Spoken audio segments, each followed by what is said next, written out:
चाहे आज या चाहे 4 दिन के बाद जाओ। ये 4 दिन का जिंदगी फिर अंधेरिया रात, ये जिंदगी में कुछ हो ना काहे बता।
सोते हैं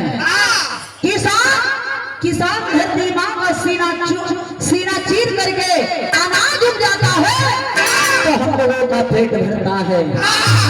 मेरा आका कभी कव्वाली का टुकड़ा भी हलन कैसे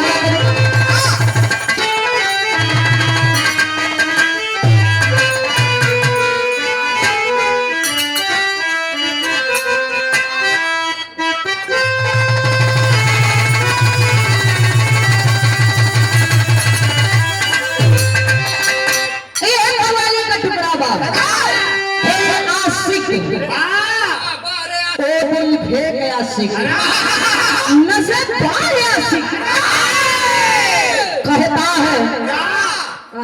गई लगा हाँ सूत गई लगा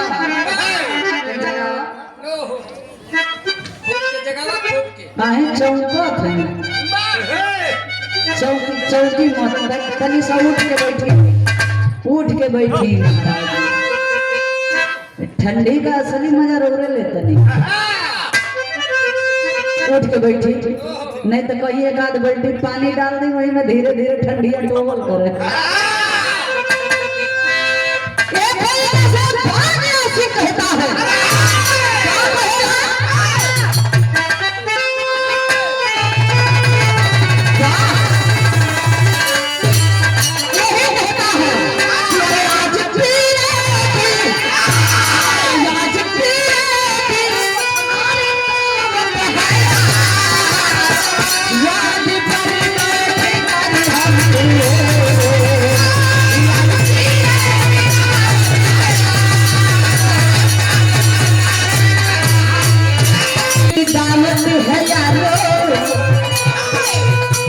कहता है कि आज पीने की दावत है यारो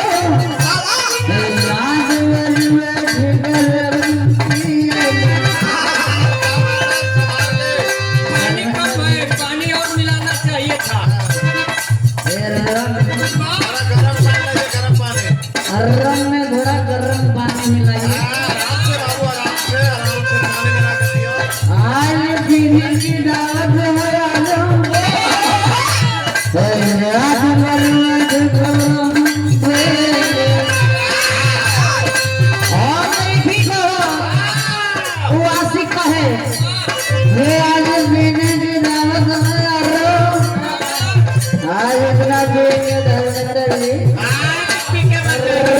गरम पानी मिला आज महीने की दावत है यारो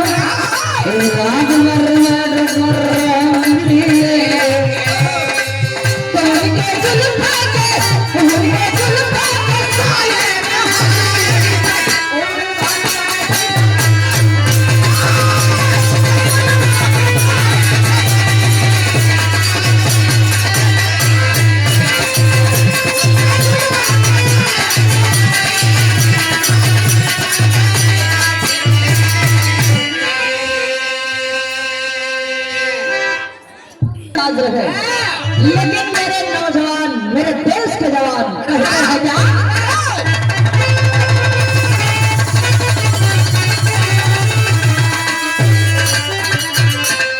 अरे सीधी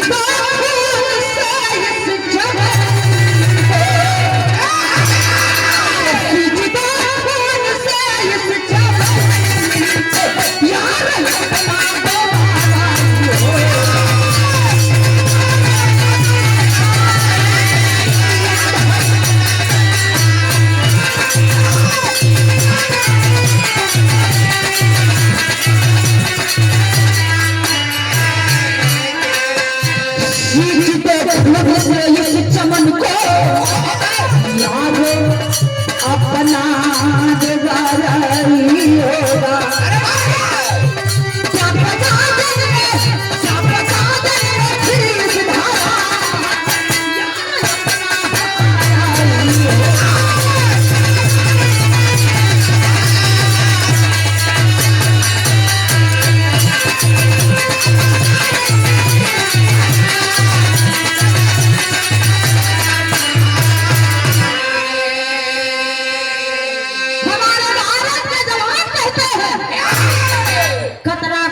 खून से सींच के इस भारत माँ को इस जन्म में नहीं यदि अगले फिर यदि कोई जन्म होगा तो शायद इस भारत हमारा ही होगा काहे बाबा कहानी शुरुआत हो गई बाबा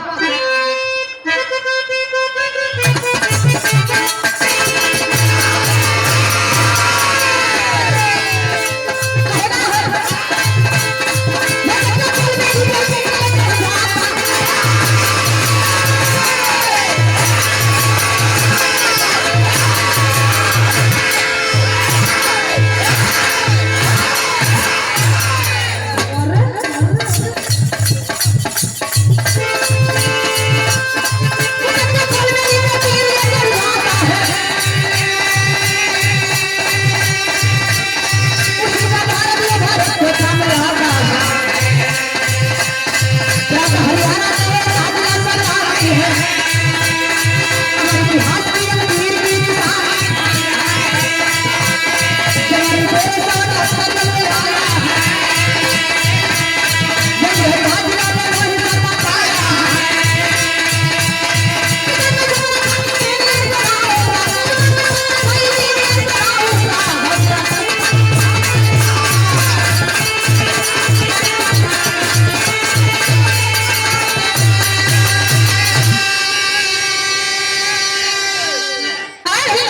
कहानी के समझ लीजिए प्रांत हरियाणा रोहतास जिला कर रहे वाला राजेंद्र शर्मा राजेंद्र शर्मा की एक ठे बिटिया एक ठे बेटवा बिटिया बेटवा दोनों लोगन के पढ़ावत होन पढ़ाई लिखाई के सयान करत होन राजेंद्र शर्मा पढ़ले लिखले में बेटा बड़ा होनहार बा राजेंद्र शर्मा सोचत होन कि हम अपने बेटवा के पढ़ाई के इंजीनियर बनाई लेकिन बेटा जब धीरे धीरे अपनी जवानी के दहलीज पर चलता है तो बेटा सोचने लगता है कि पिताजी सोच रहे हैं कि मैं इंजीनियर बनाऊंगा लेकिन मैं इस जवानी को व्यर्था नहीं होने दूंगा मेरी जवानी व्यर्था नहीं जाएगी मैं भारत माँ की रक्षा करूंगा ये सोचत हो मनवा मने भैया मोहित शर्मा मनवा मन सोचत हो कि हम भारत माई की रक्षा करब ए देखा भैया देखला लड़का मनवा मन सोचत हो यार माई बाबू सोचत हो विराह में एक ठे नई गीत लग गई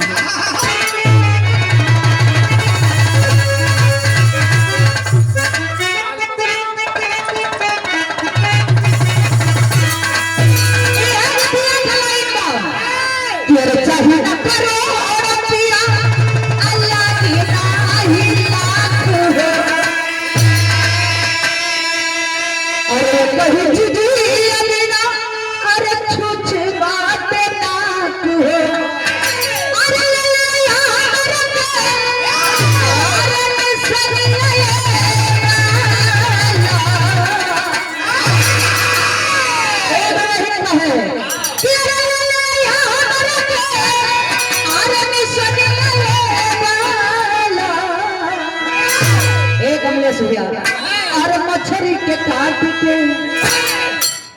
अरे मछली के काट के न कैसे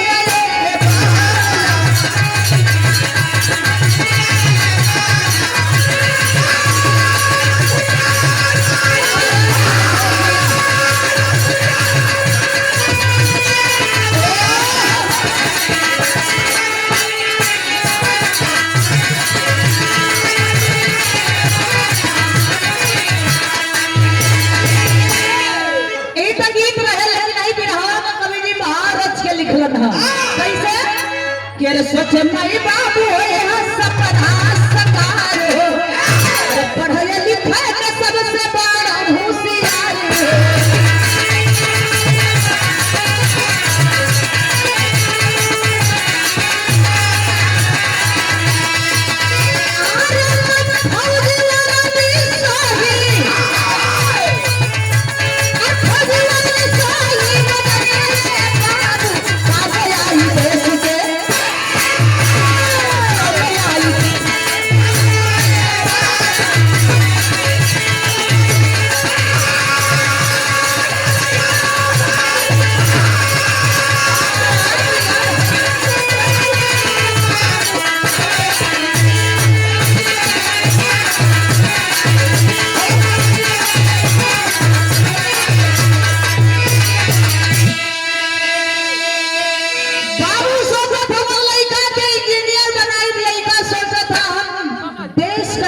करो देखबा यार बाबुओं का सपना पूरावे के हो भाई का फिर बन गई इंजीनियर बनना के भाई बनवा भर्ती हो गई जाके फौजदार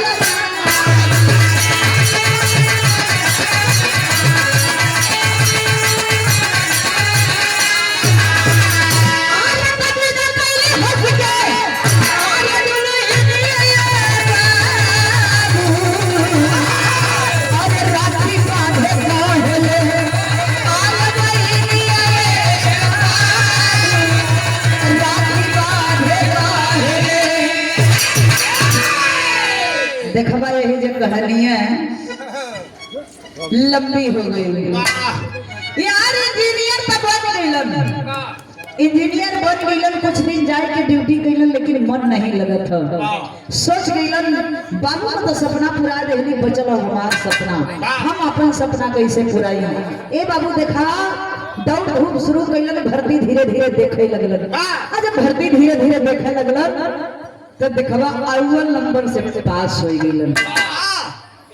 यहर जाए के फौज में भर्ती हो गइलन। जब मोहित जाकर के फौज में भर्ती हो गए, एक दिन अपनी बदन पर वर्दी कस के अपने दरवाजे पर जब आते हैं, माई देखली टिकवा लगली, माई के पजरवा गइलन। मोहित झट से माई का पैर छुअलन। माई कहली कि अरे पगला ई तू का कर देले हो? कहलो माई तो भी खुशी ना हो। कहली अरे ना रे बेटा ना, खुशी तो हमें इतना हो कि हमारे फक से सीना चौड़ा हो गई। ये तने कही के अपने लड़का के गले से लगाई लिख दी। दो चार दिन बीतल देखबा, माई बेटा दोनों जने बतियावत हो। माई कहली कि बेटा से, ए बेटा यदि तू जइहा अपने ड्यूटी पर तो ईमानदारी से ड्यूटी करिहा। बेटा कहलन कि ना माई, कोनो दिक्कत हमरे नौकरी में, हमरे ड्यूटी में कोनो अड़चन ना आई। देखबा ओ कुछ दिन बीतल, अपन जात हो ड्यूटी पर, जने समय वर्दी कस के मोहित तैयार भइलन ह, दुल्हन घरवा में बारिन। सोचत बारी कि हमार सैया ड्यूटी पे जा रहल बारन। आरती सजा के आरती उतरली, कल जात हुआ ड्यूटी पे, जात हुआ ड्यूटी पे तो जा। कष्ट तो हुआ, लेकिन का करे, ओहो भारत माई के रक्षा करे जात हुआ, सब जात हुआ तो जा, लेकिन अपनी ईमानदारी से ड्यूटी करी। हा मेहरनुआ तो ये तरने कहीं के छोड़ दिलस, लेकिन देखबा घरवा में से जो ही बाहर वाले दरवाजा पर पहुंचलन, त्यो बहिनिया देखबा थाली सजाई के, थाली में राखी रख के, चुटकी भर मीठा रख के, बाबू तिलक रख के वही भाई के सामने खड़ा हो गई। भाई के सामने जो समय खराब होने न हो बाबू, अखिया में आंसू बा, भाई सामने बा, थाली रख के उधर राखी उठाए के भाई का कलाई पकड़ के बांधत बाड़ी भैया के कलाई में। आंख से आंसू गिरत बा, काली ड्यूटी पे जात हुआ ना, मोहित मजाक कर दिलन बहिनी से, अरे पगली वर्दी हो शरीर पे तो ड्यूटी में जाई तब कहां जाई? मेरे बदे दूसर भव जाई लिया में जाई। चली भैया तू हमसे मजाक करत हो, हमरे आंख में आंसू बा, एक ना देखत हो तू। कलम के रे पगली ता भाई बहन में इतना चलत रहेला। खली नहीं भैया, आज मैं मजाक नहीं कर रही हूं, एक बात मेरी गौर से सुन लेना। जैसे मां की रक्षा करने का कसम खाया है, ऐसे भारत मां की रक्षा करना। भैया रक्षा करे में तनको कोताही मत करिया। दुश्मन आ जाई तो कर सीना चीर के छलनी कर दिया। भैया दुश्मन से समझौता मत करिया। कलन रे पगली तनिको समझौता ना हुई। कल भैया जात हो तो जैसे जैसे हमार चाटे बात मान ला। कलन रे पगली तू बहन बारी जात के बात नहीं 40 के बात कहो, तेरे बदे कुल मंजूर हो। चली भैया दूसरा नहीं खाली 4 के बात मान ली हो। बहन कहत बारी अपना भाई से,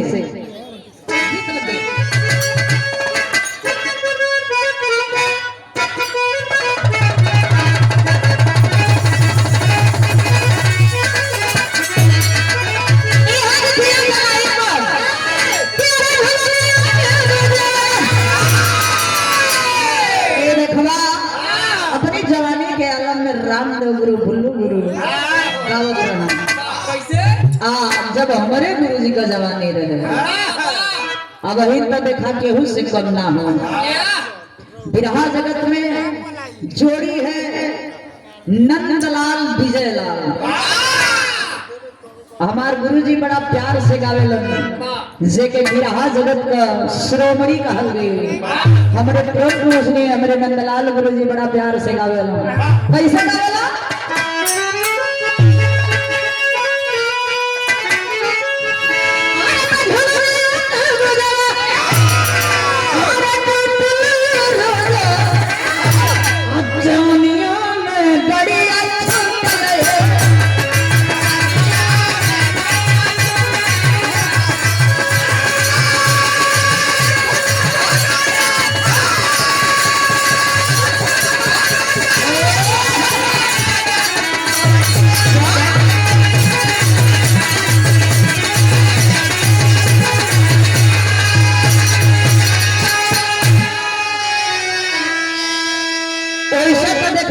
गवैया हर एक गवैया नहीं, बल्कि कुछ गवैया कमलेश भैया बिरहा में एकदम ऑर्केस्ट्रा बना के रख दिए। लेकिन मेरे गुरु जी का रिकॉर्ड है, वो कभी मंचे पे नचने ना। यदि वीर रस का बिरहा नहीं अंत जानत हुआ, उनकर यदि दहियो हिली तो उनकर ऐसा नहीं हिली कि देखवैया का देखवैया का धरवैया लग जाई। गंगा चैनल में मेरे गुरुदेव के कहल गई कि तनी सा नाच दीजिए, लेकिन कहना कि अरे नंदलाल रवि यदि नचिहन तो रहिए खा जाइए। ओ भगवान, अब अंदर आटी कैसे रहेला तनी सा ओही बिटिया के हम चेंज कैली कभी जी कैसे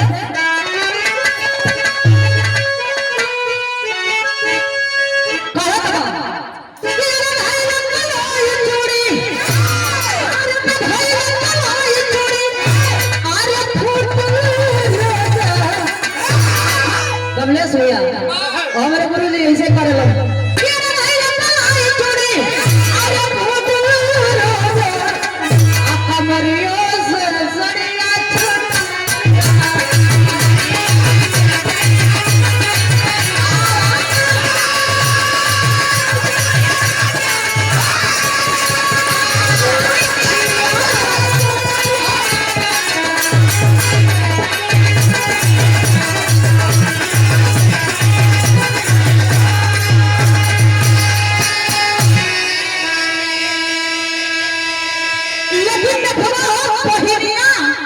बहनिया अपने भाई से कहलस, इस दुनिया में मेरे साहब एक भाई बहन का प्यार इतना अनमोल बताया गया कि उसका कोई मोल नहीं है साहब। बहन अपने भाई से कह रही है क्या?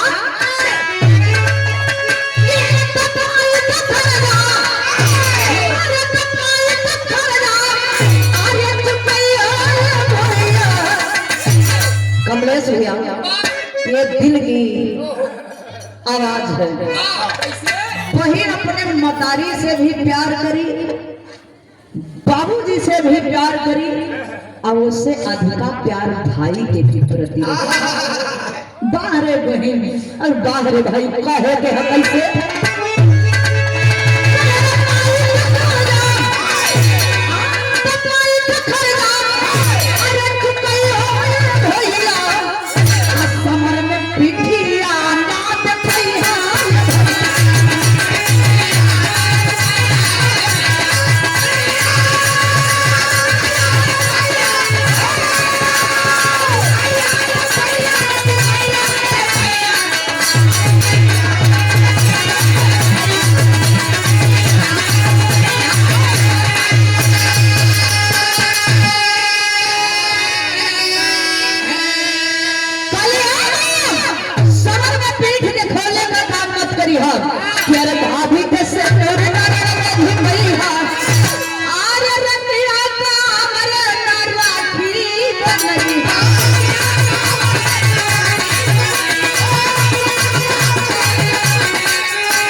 और सुनला माई के दूध का कर चुकई है।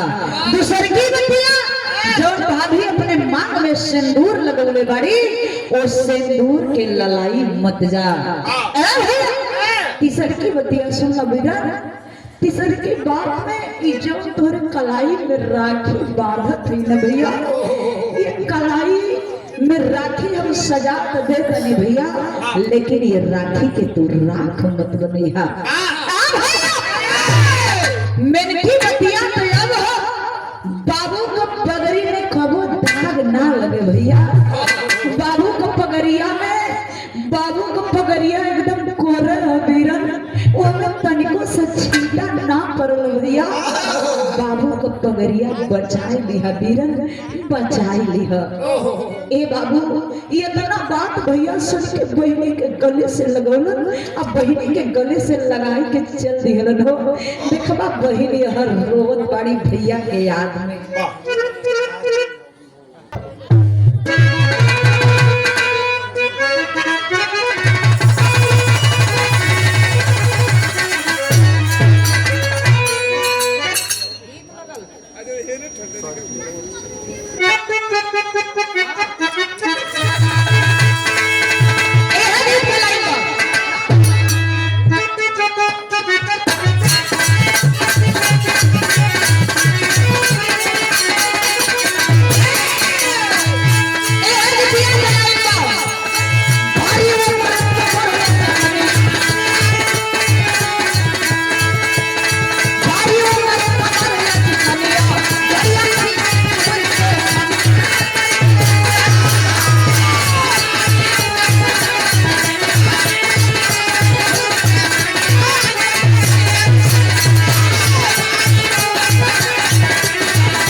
आज कुछ दिन बीतल हो भैया तो देखबा दुश्मन का चढ़ाई हो गई। आज जब दुश्मन का चढ़ाई हो गई तो भैया का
हमारे भारत का जवान घेराए गिलन। जब दुश्मन के घेरा में घेराए गिलन, ए बाबू देखिए यहाँ आओ न ताओ मोहित शर्मा देखलन गोली से लैस बम बारूद से लैस थे मेरे साहब। आखिरत में गोली बम बारूद का बौछार चलत था। या देखबा मौका पालन मोहित शर्मा कितना दुश्मनन के मार गिरोलन, कितना दुश्मनन का मार गिरोलन। ए बाबू वही घेरा में घेराई गिलन। घेरा में घेराई गिलन था और परम सम्मानित ए बाबू तब देखा बिरहा के शैली में बतावे के पड़े।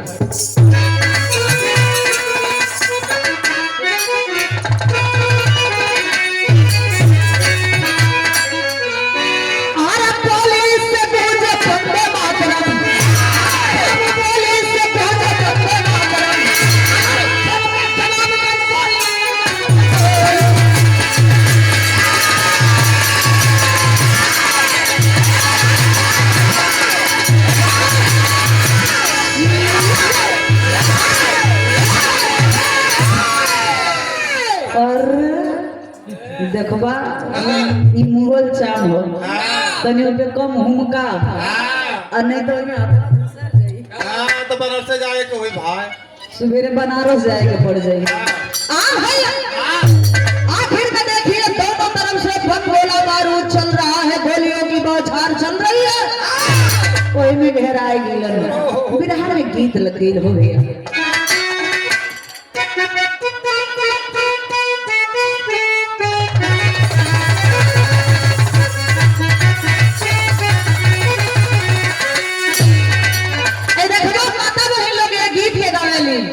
कैसे गावेली हियर बिटिया चपड़ जानी कटी जाए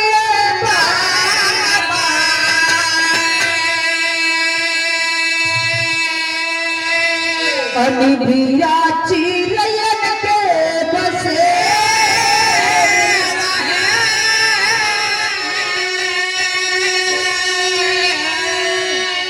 लेकिन देखा यहाँ भई का अरे चारों ओर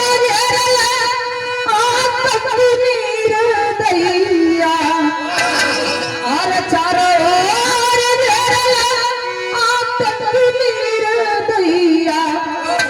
गोलिया के चले बाबू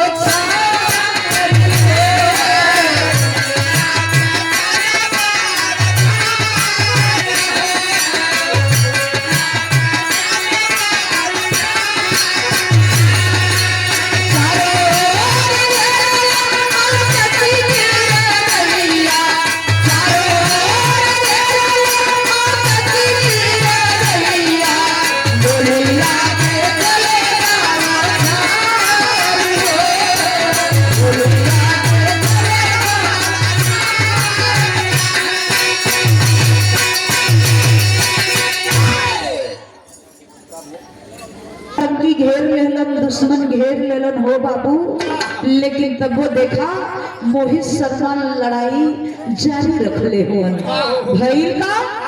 अरे तब वो मोहित शर्मा नाई पीछे तड़ाया तकियन के पार के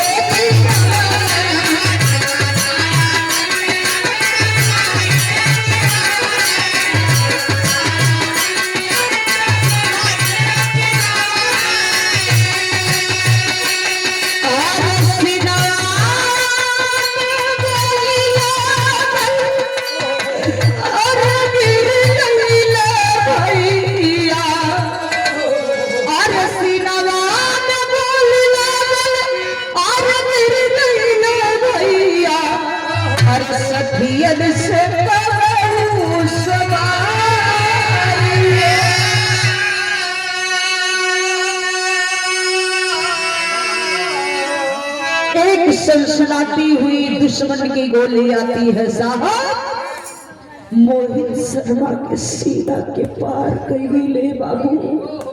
मोहित शर्मा धरती पर धराशाही हो गई। ब्रह्म पूछने आप भगवान याद एक सनसनाती हुई गोली आती है सीना को पार करके निकल जाती है। अरे मेरे साहब पूरा शरीर खून से लथपथ गिरल हुआ मोहित शर्मा कुछ देर के बाद अपने भारत का जवान देखल ना धीरे धीरे मोहित शर्मा के नजदीक गईलन। जब मोहित शर्मा के नजदीक गईलन ए बाबू जवान उठा के जो ही उठाई के अपने गोदी में सहलावत हुआ। मोहित शर्मा के भाई टेंशन मत लो, हॉस्पिटल लेकर के चलूंगा, हॉस्पिटल लेकर के चलूंगा, दवा दर्पण हो जाएगी, ठीक हो जाओगे। अरे बाप रे बाप जवान के अखियां से आंसू झरझर झरझर चलत है। नहीं भाई इस दुनिया को छोड़ करके मैं जा रहा हूँ, इस दुनिया को छोड़ने का कोई गम नहीं है, लेकिन ऐ मेरे भाई जब तक तुम लोग रहना तब तक भारत माँ की रक्षा करना। और जब ये मेरी लाश जब ये मेरी सौ मेरे दरवाजे पर जाएगी तो मेरे परिवार से एक बात कह देना मेरे भाई, एक बात कह देना, मेरे पास समय नहीं है भैया, मेरे पास समय नहीं है। ए बाबू भारत का जवान को दिया में ले ले हूँ, पूछत हूँ भैया कहा कहे के हाँ का कहे के बता दा बाबू, का कहे के बा? मोहित शर्मा आंख में आंसू ले करके वो भारत के जवान से कहते, भाई भाई मेरे दरवाजे पर जब मेरा सो जाएगा ना, तो सबसे पहले ये तिरंगा में लपटा हुआ सौ खोल कर मेरी पगली बहन को दिखा देना भाई, मेरी पगली बहन को दिखा देना, और एक बात कह देना पापट के अंदाज में बतौले।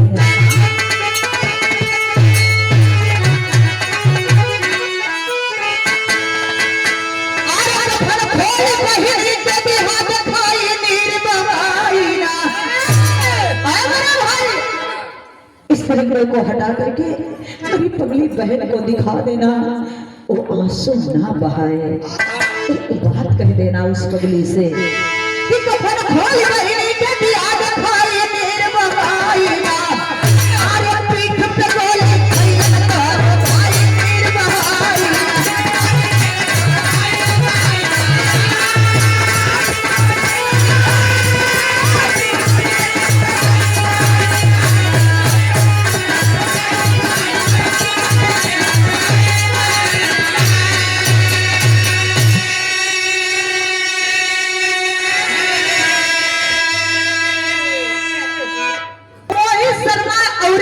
बात कहलन क्या कहता कि माई से कह दी हम मोहित, अरे दूध में कर न चुकावल हो, बाबू से कह दी हम पगड़ी तो नरण में लुकावल हो, अरे दुल्हन के लिए तो मैं भी हंस समझाई मेरे बबाईना, अरे फिर से ले आया पत्या रचाई मेरी बबाई।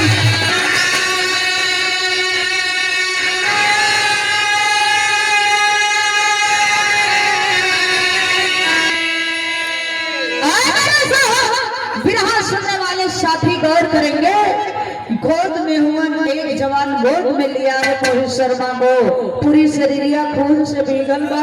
वो जवान से मोहित शर्मा कहत हुआ, भैया हमारे घर में जाए के खाली हमारे शरीर से तिरंगा का कफन हटाए के ये तने कह दिया हमारे पगली बहन से कि बहना सुन ले, तेरा भाई पीठ में गोली नहीं बल्कि सीने में गोली खाया है, कान्हा की तरह नहीं बल्कि एक बहादुर की तरह लड़ा है। भैया दूसरी बतिया हमारे मतारी से कह दिया कि मोहित तोहर दुधवा का कर्जिया चुकाए देहलन। तीसरी बात मेरे पिता से कह देना मेरे भाई कि पापा तुम्हार बेटा तुम्हारे पगड़ी में दाग नहीं लगे देहलन, घर में एक थे दुल्ही नहीं। हमार धर्म पत्नी हमरे धर्म पत्नी से जान के कह दिया, अबही उमरिया बड़ी लंबी हो, उम्र बहुत लंबी है, तुम अपना जा करके किसी के साथ घर बसा लेना।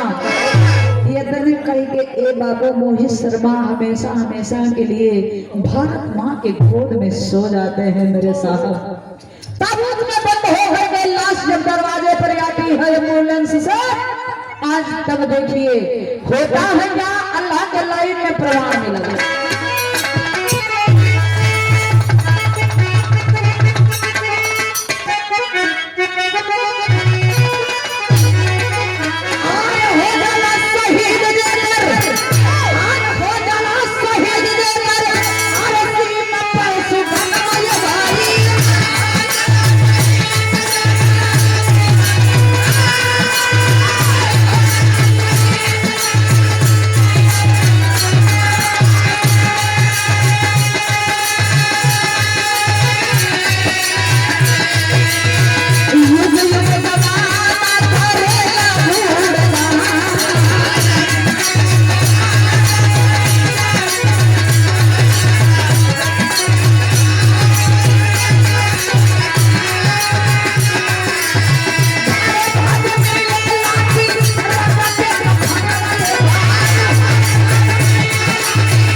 मोहित शर्मा की आज 100 दरवाजे पर आ रही है।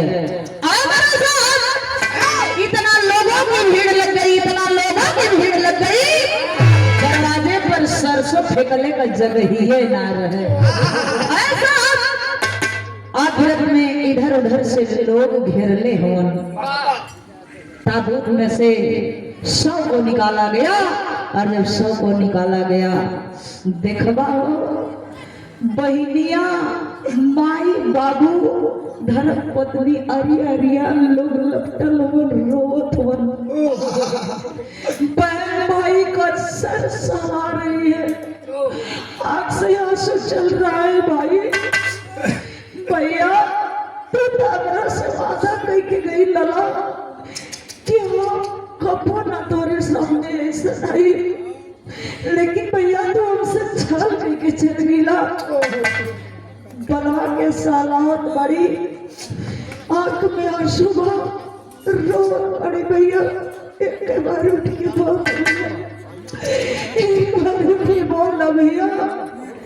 बारे बहन बारे भाई, बहुत अटूट रिश्ता होता है मेरे साहब। बहन रो रही है लेकिन भाई कैसे बोली है साहब। माई छाती पीट पीट के रोवत तारी, पगली का दासा भइल बा। बाबू रोवत पड़ल, बेटा के सामने सबके सामने कह रहे रे पगला तो इकट्ठे हमार चिराग डाला। सपना रहे मन में कि बुढ़ौती में जब ये दुनिया के छोड़ के जाए ना बेटा, तो तू अपने काने पे हमके लेके जाएगा। लेकिन आज तू अपने कान पे चढ़ के जाएगा बेटा। ये विश्वास ना हो तेरे बेटा, ये बूढ़ा हड्डी में उतना ताकत नहीं करे बेटा कि जवान बेटा का लाश अपने कंधा पे लाद के लेके चली रे बेटा। बाबू रोत होने सा ओ दुल्हन ओ फौजी भाई से फिर सवाल करेगी। फौजी भाई से करी अरे भैया हमार पति तो अपने बहन बदे कलन, अपने मतारी बदे कलन, बाबू बदे भी कलन, का हमार पति अपने बदे कुछ काले हो भैया। हमके बता दा पर भैया, बता दा कि सैया हमार हमारे बदे कुछ काले वन। हमारे बहन तुम्हारे लिए तुम्हारा पति जरूर कुछ कहा है, कहा कर ले हो भैया, बता दे भैया। सुने खतरी कान तर सत भैया, बता दे कहले का हो।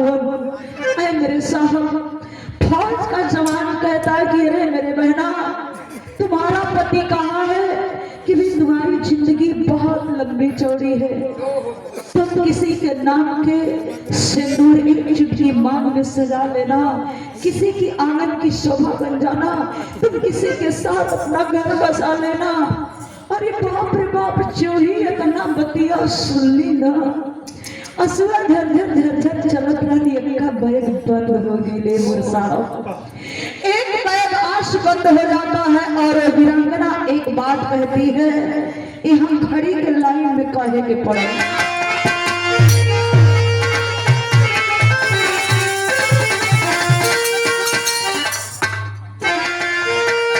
यही कहती है क्या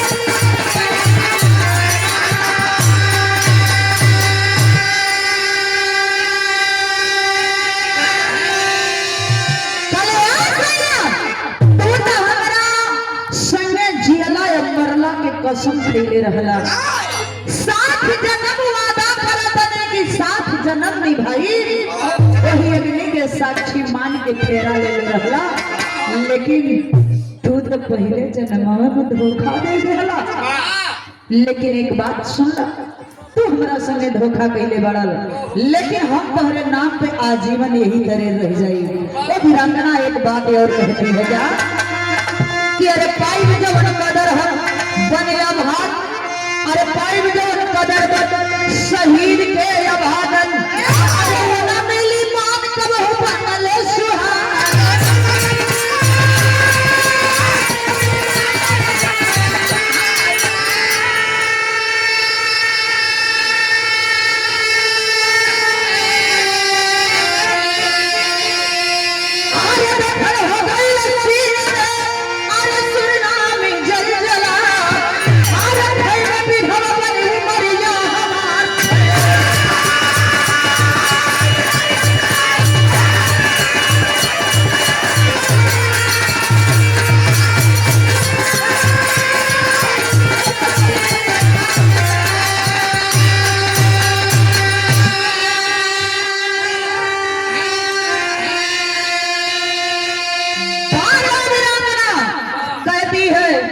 कि यही तरह आजीवन अपन जिंदगी बिता दे, लेकिन दूसरे का आंगन को शोभा ना बनो। कुछ ऐसे वीरांगना है मेरे देश में, अभी भी आज भी इंसानियत जिंदा है मेरे साहब, लेकिन का करबा कुछ ऐसा बड़ी की मर्दे के मुँह ले 4 महीना ना बीतत था। कहो कभी जी मर्दे के मुँह ले 4 महीना ना बीतत था, लगत ही सब दियावे करे लगा तड़ी था। आशीर्वाद की इच्छा है कुछ ऐसा वीरांगना बाड़ी हमारे देश में, अभी आज भी इंसानियत जिंदाबाद। लास्ट में गुरु घराने का परिचय बा।